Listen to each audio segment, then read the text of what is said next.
कि सुबह और शामों को सलाम या रसूल अल्लाह, तेरे गुलामों के गुलामों को सलाम। अस्सलामु अलैकुम व रहमतुल्लाहि व बरकातुहू।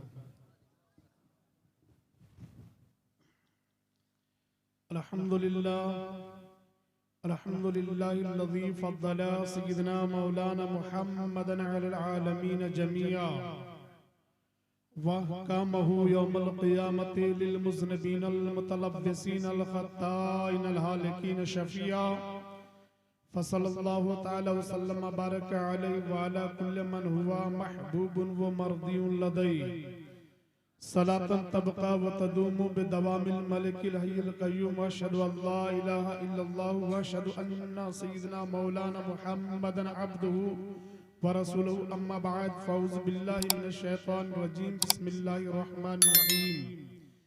वलिल्लाहिल इज़्ज़तु व लिरसूलिही व लिलमुमिनीना वलाकिन्नल मुनाफ़िक़ीना ला यअलमून। सदक़ल्लाहुल मौलाना अज़ीम व सदक़ रसूलुहुन नबियुल अमीनुल मतीनुल मुबीनुल मुईनुल करीम व नहनु अला ज़ालिका लमिनश शाहिदीन व शाकिरीन वल्हम्दुलिल्लाहि रब्बिल आलमीन। अज़ीज़ाने मिल्लत इस्लामिया, आइए हमारा आप मिलकर सबसे पहले गुंबदे खज़रा में आराम फरमाने वाले आका व दाता मावा व मलजा मदनी दूल्हा सरकार दो जहां मुस्तफ़ा जाने रहमत शमीअ बज़्म हिदायत सल्लल्लाहु तआला अलैहि वसल्लम की बारगाह रिसालत माब में बाबाद बुलंद अपने लबो लहजे में सारा मजमा दुरूद पाक पढ़े। अल्लाहुम्मा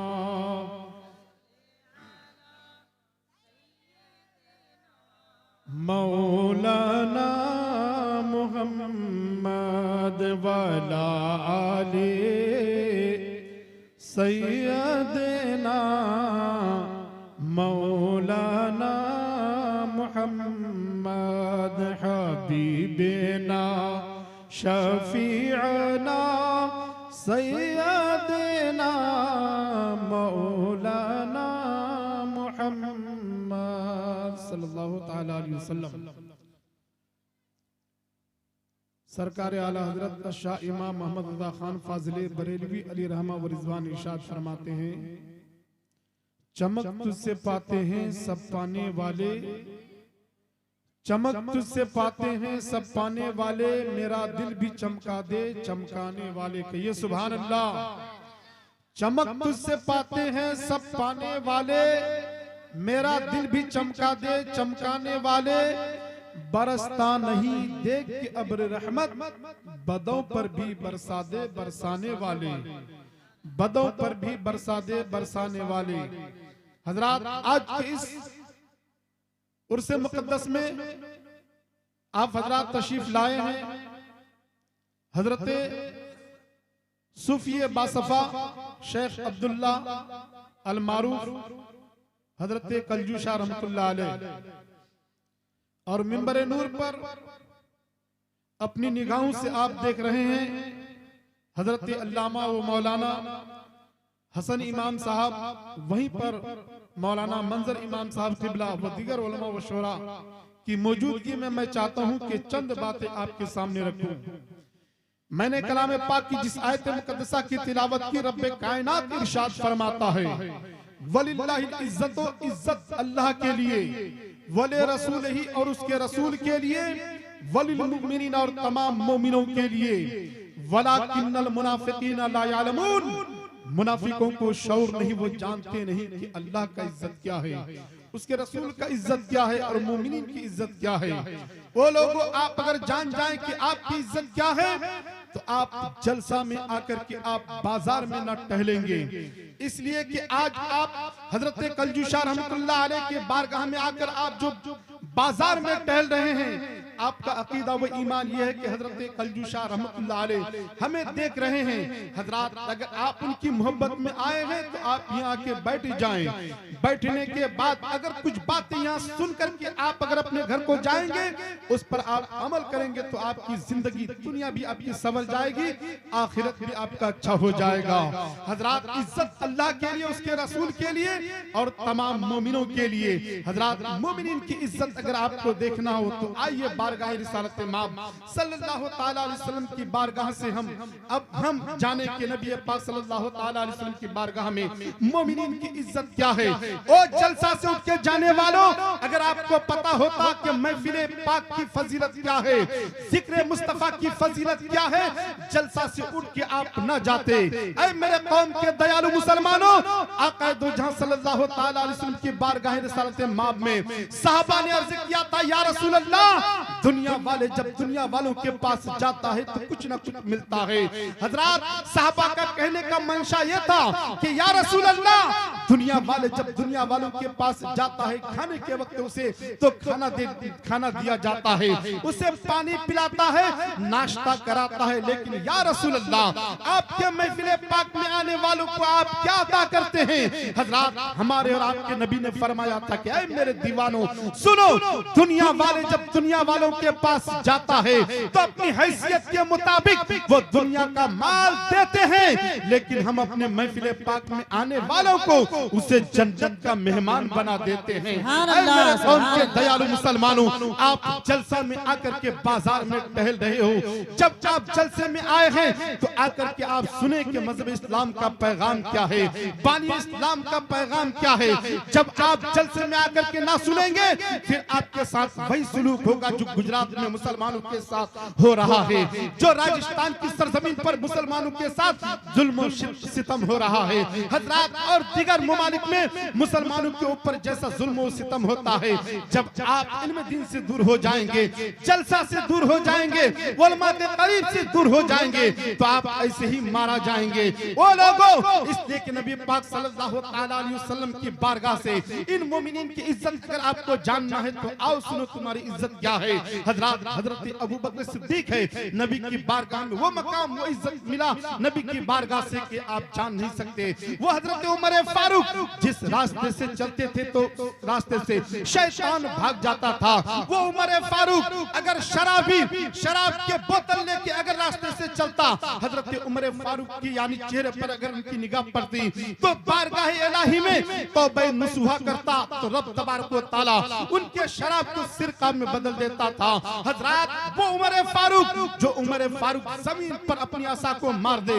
हजरात, आपने 2017 में देखा है कि जमीन हिल रही थी, किस बुनियाद पर इन मुसलमान के ये बच्चे इतने आवारा हो गए हैं। शराब के भट्टियों में मुसलमान के बच्चे नजर आते हैं, बियर बार में मुसलमान के बच्चे नजर आते हैं, ताश बाजी में मुसलमान के बच्चे नजर आते हैं। हजरात, यही तक महदूद नहीं, लॉटरी खेलने में मुसलमान के बच्चे सबसे आगे नजर आते हैं। हजरात, ये कब होता है जमीन के ऊपर, जमीन कब हिलना शुरू करती है, जब जमीन के ऊपर कौम के लोग, मुसलमान या कोई कौम के लोग शराब में ज्यादा मुब्तला हो जाए, जना में ज्यादा मुब्तला हो जाए। आसाम की सरजमीन पर हजरात तवारीख बताती है कि वहां पर औरतें शराब में ऐसी मुब्तला हो गई, बिल्डिंगें और होटलें जमीन बोश हो गई। हजरात, जैसे जमीन 2017 में हिल रही थी, लोगों की जबान पर कलमे तैयबा की विर्द, दुरूद शरीफ की विर्द। हजरात, यहाँ तक लॉकडाउन में हमने देखा मस्जिद में मुसलमान लाइन लगा के कहते थे कि हमको मस्जिद में नमाज पढ़ने की इजाजत दी जाए। जहाँ पर 5 और 10 लोगों को इजाजत मिलती थी, उस वक्त लोग मस्जिद में जाते थे। लेकिन ओ लोगों, याद रखना, हजरत उमर फारूक के जमाने में ऐसी ही जमीन हिलने लगी। हजरत उमर फारूक ने कहा कि ऐ जमीन, क्या मैं तुम्हारे ऊपर अदल इंसाफ नहीं करता। अपनी आशा को मार करके जमीन पर चूही मारा हजरत उमर ने तो जमीन रुक गई। वो उमर जो अल्लाह के प्यारे सल्लल्लाहु अलैहि वसल्लम की बारगाह में वो इज्जत वो मकाम मिला। हजरत उमर फारूक रज़ियल्लाहु तआला अन्हु के जाहो जलाल। हजरत उमर फारूक के जमाने में मिस्र की सरजमीन पर हजरत अमर इब्न आस को जब खलीफा बना के भेजा गया था।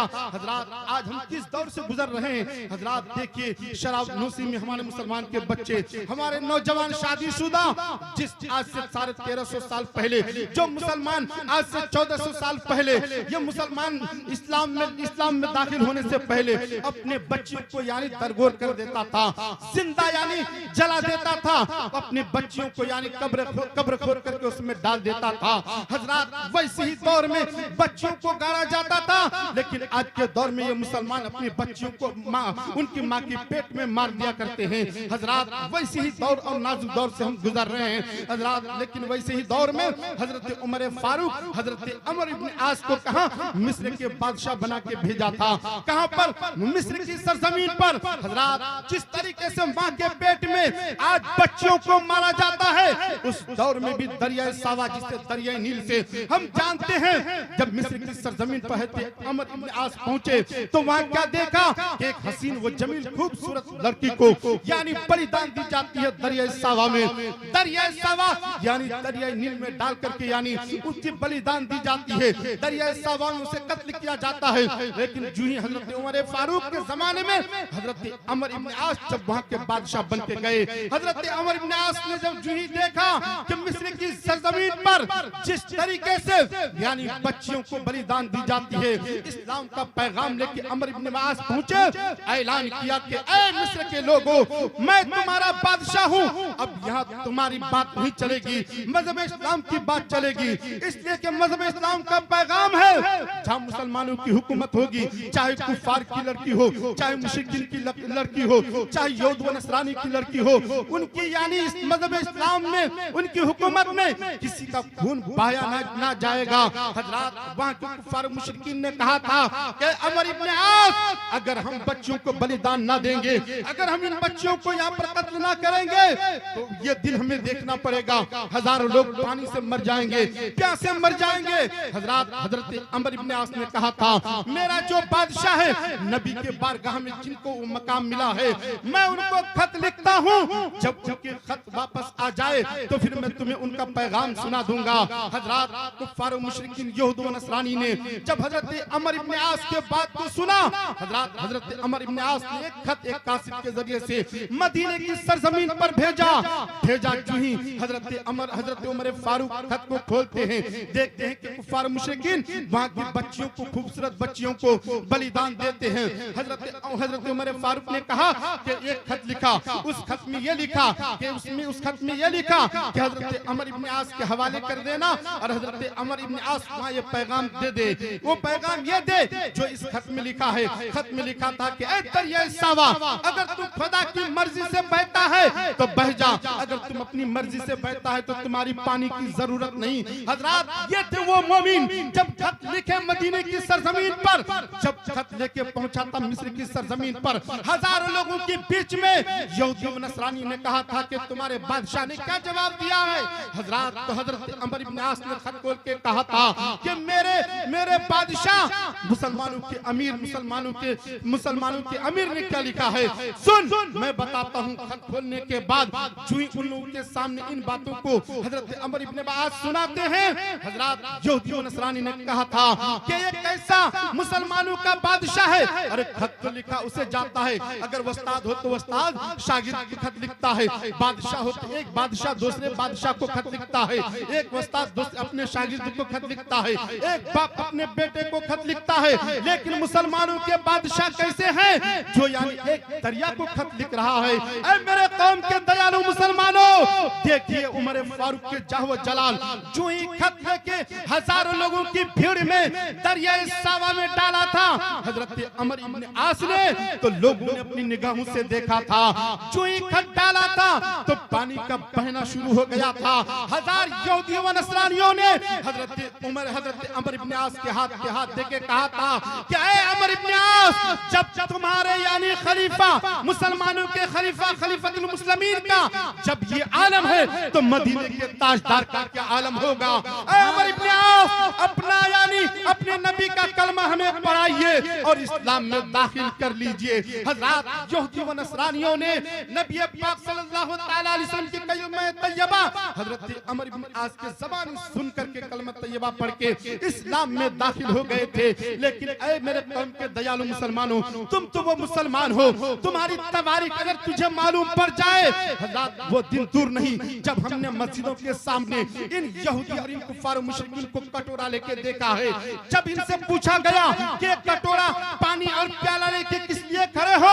हजरत ये कुफार मुश्किल कहते हैं, जब दुनिया के तबीबों के पास हम जाते हैं, दुनिया के तबीब कहता है ला इलाज है, दुनिया के हकीम कहता है ला इलाज है, दुनिया के डॉक्टर कहता है ला इलाज है, उसकी हम कटोरा में पानी लेके यहाँ पर हाजिर हुए मस्जिद के सामने कि मुसलमान इस पानी पर दम कर दे तो हमारे बच्चा शिफायाब हो जाए। अरे तुम तो वो हो, अगर पानी के अंदर अगर तुम फूंक मार दे कलाम में पाक की आयत पढ़ के तो गैर मुस्लिम के यानी बच्चे और बच्चियां शिफायाब हो जाए। लेकिन वो लोगों तुम इस्लाम से दूर होकर के अपनी जिंदगी को गुजार रहे हो। तुम्हारा लिबास हजरत 1400 साल गुजर गया है, आज भी तुम जब मस्जिद में जुम्मे के दिन जाती है एक वक्त की नमाज के लिए, तुम्हारे इस्लामी लिबास तुम्हारे जिस्म पर नहीं, यहूदी व नसरानी का वो यानी पैंट और तुम्हारा टी शर्ट और शर्ट होता है। क्यों? इसलिए कि तुमने मजहब इस्लाम को समझा नहीं, तुमने कुरान पाक की तालीम को पढ़ा नहीं, कुरान पाक को पढ़ा नहीं, कुरान पाक को समझा नहीं, सरकार की हदीस को तुम उलमाओं के करीब बैठ करके समझा नहीं। जो कौम अपने उलमाओं से दूर हो जाता है हजरत वो हर जगह से मारा जाता है। हजरत यहूदियों के पादरियों से पूछा गया था, तुमको हजारों दिरहम हजारों धन दौलतें दी गई मुसलमानों को यानी उनके मजहब से दूर करने के लिए, तुमने क्या किया? लेकिन उस पादरी ने कहा था कि मैं ऐसा काम कर दिया हूं जो खुद ब खुद लोग दूर होते हुए नजर आएंगे। हजरत ये तो उनकी चालें थी, ये उनकी यानी चालें थी कि मजहब इस्लाम से मुसलमानों को दूर कर दे, उनके बच्चों को मजहब इस्लाम से दूर कर दे। वो लोगों आज हम अपने समाज में तो जी रहे हैं, हमें ये पता नहीं कि माँ बाप की इज्जत क्या है, बड़ों की अदब क्या है, छोटों पर शफकत क्या है। हजरत क्यों? जब हम कुरान की तालीम लेते, मदरसे में जाकर के हम किताबों को पढ़ते, उलमा की सोबत इख्तियार करते, तो माँ की ताज़ीम के बारे भी हम जानते, बाप की अजमत के भी बारे जानते, बड़ों की अदब के बारे में भी जानते, पड़ोसियों का ख्याल भी हम रखते। हजरत आज हमारे पास पैसा जब हो जाता है, धन दौलत इकट्ठा जब हो जाता है, धन दौलत इकट्ठा होने के बाद बैंक बैलेंस जब हो जाता है, मकान हो जाता है, तो बीवी को लेकर के हम अच्छी जिंदगी गुजारते हैं, माँ और बाप को एक तरफ छोड़ देते हैं। ऐ मेरे कौम के दयालु मुसलमानों, सुनो, तुम चाहते हो कि कामयाबी इसी में है, धन दौलत इकट्ठा कर लिए, माँ बाप को अलग छोड़ दिए। याद रखना तुम याद रखना तुम अजमेर शरीफ जाकर के मेरे ख्वाजा की बारगाह में अगर हजार रुपए की चद्दर चढ़ा लो, तुम्हें कामयाबी नहीं मिल सकती है। तुम अगर मदीना शरीफ में जाकर के बारगाह रिसालत माब में जाके रो करके आ जाओ, तुम्हें कामयाबी नहीं मिल सकती है। तुम काबे की गिलाफ पकड़ के गिरिया वजारी कर लो, तुम्हें कामयाबी नहीं मिल सकती है। अगर कामयाबी के कदम अगर तुम चूमना चाहते हो तो अपनी माँ की खिदमत करो, अपने बाप की अदब क्या करो। इसलिए कि नबी पाक सल्लल्लाहु अलैहि वसल्लम के जमाने में एक सहाबी वो है जिनका नाम हजरत अलकमा है। हजरत आज हम अपने बाप को धत्कारते हैं, बुलंद आवाज से बाप पर यानी ऐसी बात चढ़ाई कर देते हैं, लेकिन वो लोगों मजहब इस्लाम ने तो ये पैगाम दिया है अपने बाप को उफ तक ना कहो। लेकिन ऐ मेरे कौम मुस्लिम के नौजवानों, तुम अपने बाप को किस तरीके से धत्कारते हो सके कि तुम्हारा यानी खात्मा ईमान पर ना हो। लेकिन मेरे दोस्तों हजरत अलकमा वो सहाबी है जो सरकार की बारगाह में हमेशा अपनी जिंदगी को गुजारा करते थे, सरकार की इक्तदा में नमाज अदा करते थे। हजरत जब उनकी यानी वो बीमार पड़ गए, बिस्तर इस्तराहत पर है, रूह कब से अंसरी से परवाज नहीं हो पा रहा है, शिद्दती के आलम में है। हजरत अलकमा वो सहाबी जो नमाज मेरे नबी की इक्तदा में पढ़ा करते थे। लेकिन ऐ मेरे कौम के दयालु मुसलमानों, हजरत अलकमा कहती है ऐ मेरी शरीक हयात, ऐ मेरी बीवी सुन, जब मेरे नबी की बारगाह में बारगाह रिसालत माब में जाके कहना कि अलकमा शिद्दत के आलम में, परेशानी के आलम में बिस्तर इस्तराहत पर है। हजरत जब उनकी शरीक हयात नबी की बारगाह में पहुंचती है, अर्ज करती है या रसूल अल्लाह, अलकमा आपको याद कर रहे हैं, परेशान हैं, बीमारी की हालत में हैं, इलालत में हैं। हजरत अलकमा की शरीक हयात ही कहती है, सरकार फरमाते हैं कि जाओ हजरत अलकमा की माँ को बुला के लाया जाए। हजरत अलकमा की माँ को बुला के लाया जाता है।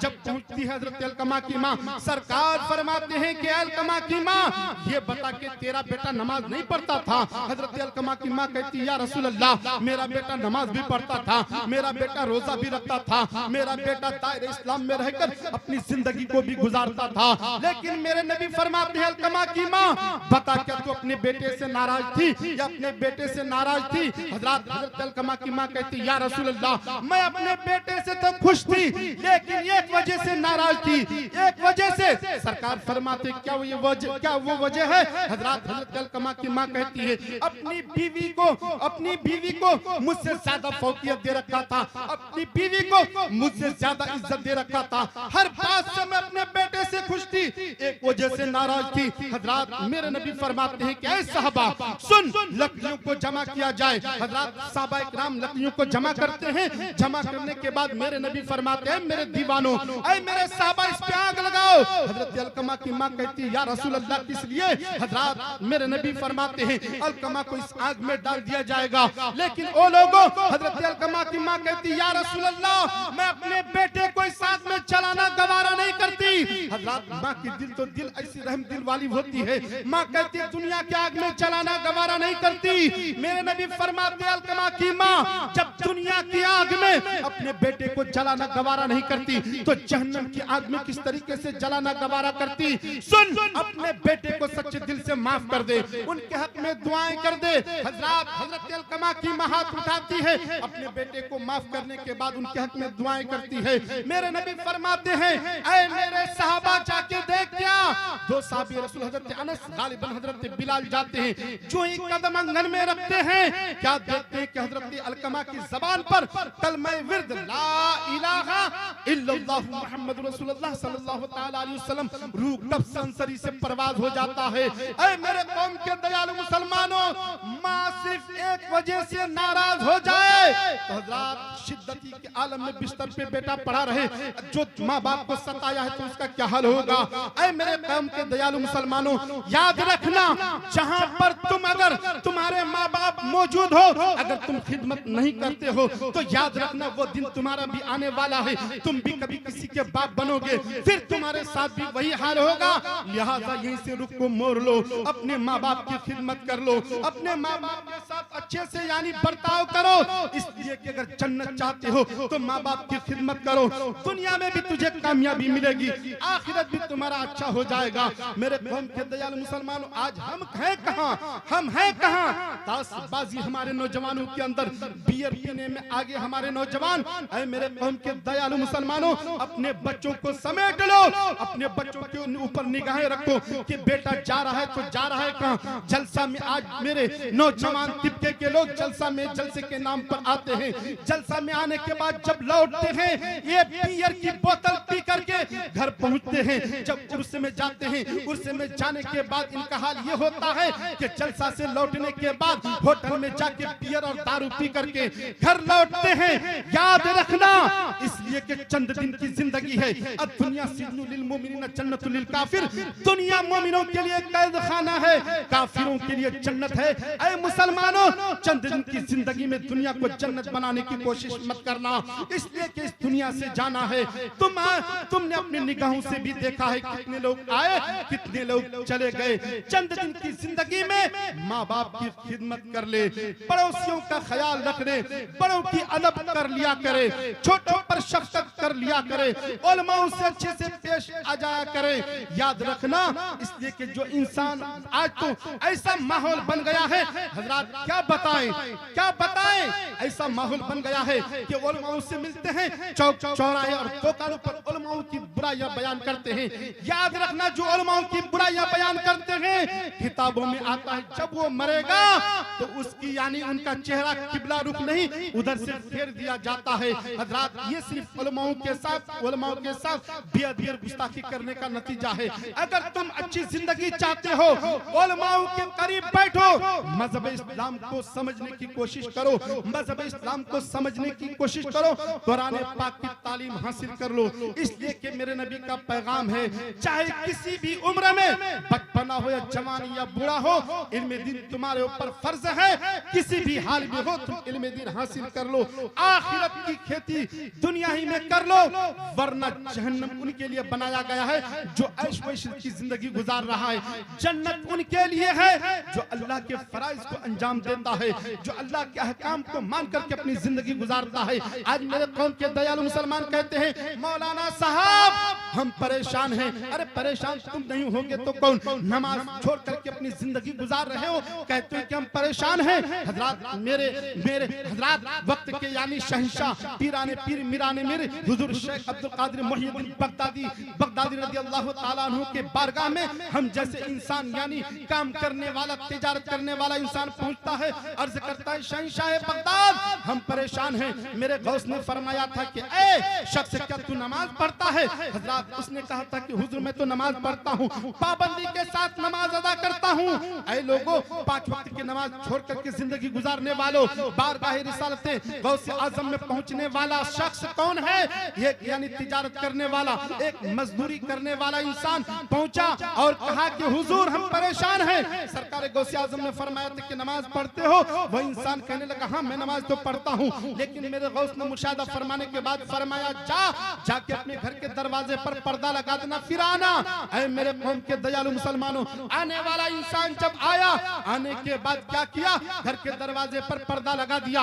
एक दिन 2 दिन 3 दिन 4 दिन ऐसे गुजरने के बाद चंद दिन गुजरा, गुजरने के बाद अब वो इंसान परेशानी के आलम में गया था, परेशानी के हाल में हुजूर गौसे आजम की बारगाह में पहुंचा था।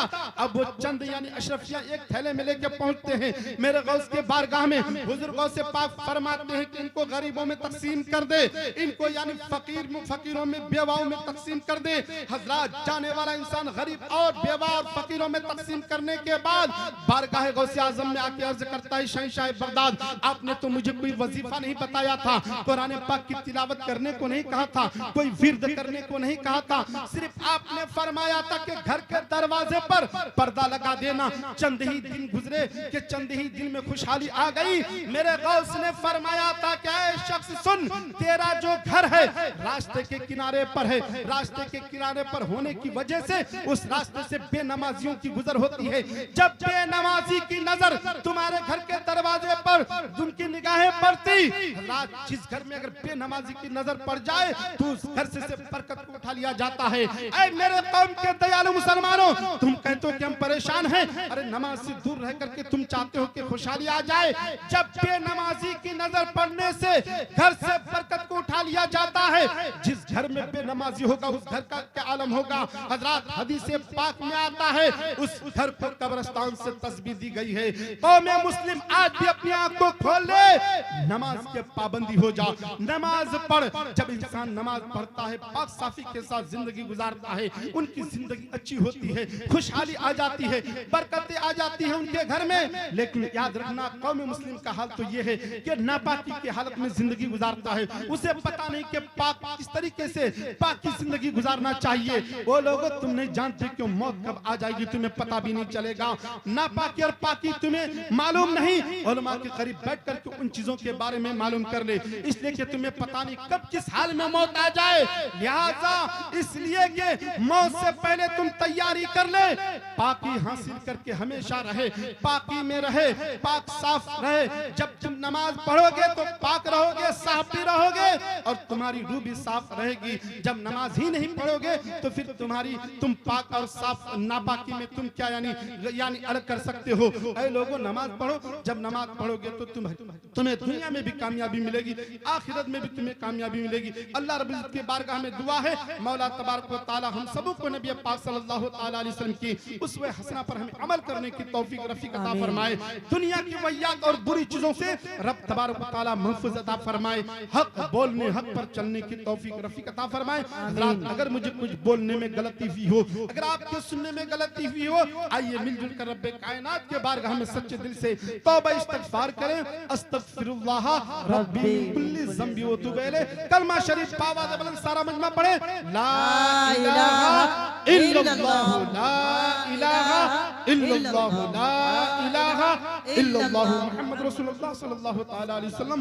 व आखिरु दावाना अल्हम्दुलिल्लाहि रब्बिल आलमीन। अस्सलामु अलैकुम व रहमतुल्लाहि तआला व बरकातुहू।